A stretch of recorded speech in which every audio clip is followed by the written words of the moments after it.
माता से अथाह प्रेम करने वाले भगवान परशुराम ने आखिर क्यों किया अपनी माता का वध? भगवान परशुराम विष्णु के छठे अवतार हैं। उनके पिता का नाम जमदग्नि तथा माता का नाम रेणुका है। वे अपने 4 बड़े भाइयों तथा माता पिता के साथ गंगा नदी से कुछ दूरी पर अपने आश्रम में रहते थे। भगवान परशुराम के 4 बड़े भाइयों के नाम हैं रुक्मवान, सुषेणु, वसु और विश्वावसु। भगवान परशुराम अपने माता पिता के आदेश का अक्षरशः पालन करते थे। माता पिता के प्रति उनकी श्रद्धा अथाह थी। एक दिन की बात है, माता रेणुका हवन पूजन के लिए गंगा तट पर जल लाने गई थीं। जल लेकर लौटते समय उनका ध्यान जल विहार करते राजा चित्ररथ एवं अप्सराओं पर पड़ा। वे इस दृश्य को देखते रह गईं और एक लंबा समय इसमें बीत गया। महर्षि जमदग्नि हवन पूजन हेतु बैठे हुए थे और उन्हें देर हो रही थी। तभी उन्होंने अपनी दिव्य दृष्टि से जानना चाहा कि आखिर देवी रेणुका को इतना विलंब क्यों हो रहा है। यह सब जानते ही वह अति क्रोधित हो उठे। जब तक देवी रेणुका आश्रम पहुंची तब तक पूजन हवन में विलंब हो चुका था और महर्षि जमदग्नि आग बबूला थे। क्रोध में उन्होंने अपनी पत्नी को मर्यादा विरोधी आचरण करने हेतु दंड दिया। महर्षि जमदग्नि एवं माता रेणुका के सभी पुत्र वहां उपस्थित थे।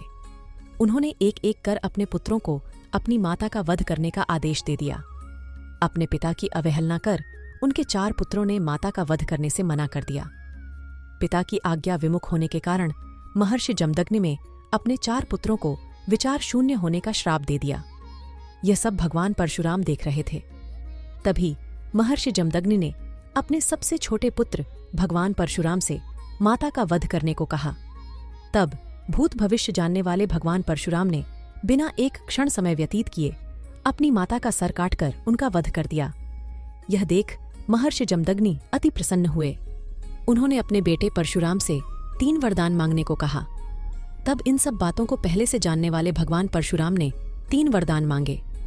पहला, माता रेणुका पुनर्जीवित हों और उनके 4 भाई स्वस्थ हो जाएं। दूसरा, इनमें से किसी को भी इन बातों की स्मृति न रहे। तीसरा, वे दीर्घायु एवं अजय हों।